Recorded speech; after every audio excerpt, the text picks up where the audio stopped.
నాకేం అర్థమవుతుంది అని చెప్పాలి. ఓకేనా? అందరికీ నమస్కారం. నేను Suman, registered hydrogeologist, ground water department, Telangana state. 7659095430 and 9866752507. ఇది నా కాంటాక్ట్ నెంబర్. మీరు కాంటాక్ట్ అవ్వచ్చు. భూగర్భ జల అన్వేషణ కోసం సాయిల్ ప్రొఫైల్ తెలుసుకోవాలనుకున్నా. అలాగే ఈ వీడియో నేను ఎందుకు చేస్తున్నానంటే, రైతులకి జియాలజీ అంటే తెలుసుకోవాలి అని అనుకున్న వాళ్ళ కోసం, అలాగే ఆంధ్రప్రదేశ్లో మైనింగ్ డిపార్ట్మెంట్లో రాయల్టీ ఇన్స్పెక్టర్, టెక్నికల్ అసిస్టెంట్ జాబులు పడబోతున్నాయి కాబట్టి వాళ్ళు ఎవరైనా నా వీడియోలు చూస్తే అది జియాలజీ గురించి, జియాలజిస్ట్ అంటే ఓన్లీ భూమిలో నీళ్ళు దొరుకుతాయి, ఆడ బోర్ సక్సెస్ అయింది, ఈడ బోర్ ఫెయిల్ అయింది, ఇది కాదండి.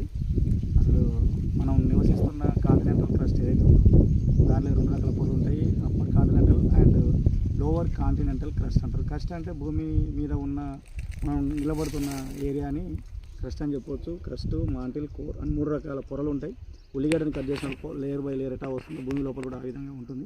అయితే దీంట్లో ఎక్కువగా ముఖ్యమైన రాయి ఏంటంటే గ్రనైట్.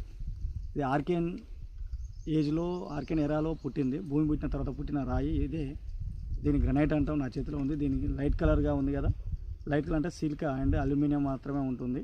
దీని లైట్ కలర్ మినరల్స్ ఉంటాయి కాబట్టి దీన్ని యాసిడ్ ఇగ్నియస్ రాక్ అంటాం. ఒకవేళ బేసిక్ మినరల్స్ ఉంటాయి అంటే మాఫిక్ మినరల్స్ అంటే సిలికా అండ్ మెగ్నీషియన్స్, సిమా అంటే కాంటినెంటల్ క్రస్ట్ అని చెప్పా కదా, దాంట్లో సిఎల్, సిమా అనే 2 పొరలు ఉంటాయి. ఈ పైన ఉన్నదేమో సిఎల్ అంటాం.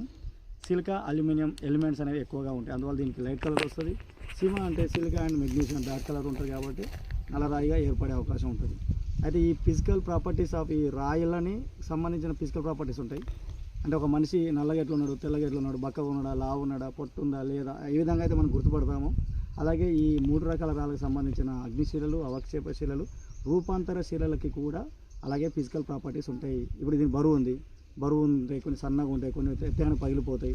అంటే దీనికి ఒక ఆకారం ఉంటుంది. ఆకారం ఉంటే దాన్ని ఫామ్ అంటాం. పాము కలర్, దీనికి వైట్ ఉందా, బ్లాక్ ఉందా, రెడ్ ఉందా, దాన్ని కలర్ అంటాం. పాము కలర్ స్ట్రీక్. ఇది ఏదైతే ఉందో ఒక రాయి మీద రుద్దినప్పుడు పౌడర్ వచ్చింది అనుకో, అది ఏ కలర్లో ఉంది, రెడ్ కలర్లో ఉందా, బ్లాక్ ఉందా, వైట్గా ఉందా, ఆ కలర్ని మనం స్ట్రీక్ అంటాం. పాము కలర్ స్ట్రీక్. లస్టర్, ఇది ఎండకు పెట్టినప్పుడు మెరుస్తుంది అనుకోండి, దానికి లస్టర్ ఉంది. లస్టర్ అంటే ఏ విధంగా విట్రియస్ ఉందా, సబ్ విట్రియస్ ఉందా, డల్ ఉందా, అంటే వెలుతురు పెట్టినప్పుడు ఏ విధంగా దీని ఒక పగిలిన భామ ఏ విధంగా ఉంటుంది అంటారు. ఫ్రాక్చర్ అంటారు. దీని పగిలిన ఉపరితలాన్ని ఎట్లా ఉంది, మెత్తగా ఉందా, రఫ్గా ఉందా, హార్డ్నెస్, దీని బరువు ఎంత, స్పెసిఫిక్ గ్రావిటీ, గాలిలో చేతిలో ఉన్నప్పుడు ఎట్లా ఉంది, నీళ్ళలో పెట్టినప్పుడు ఎట్లా ఉంది, దీని యూజెస్ ఏంది, దీని ఆరిజిన్ అంటే తెలుసుకోవడానికి ఫిజికల్ ప్రాపర్టీస్ అంటాం. ఆప్టికల్ ప్రాపర్టీస్ అనే దానికోసం ఇంకో వీడియో తయారు చేస్తాను. Thank you.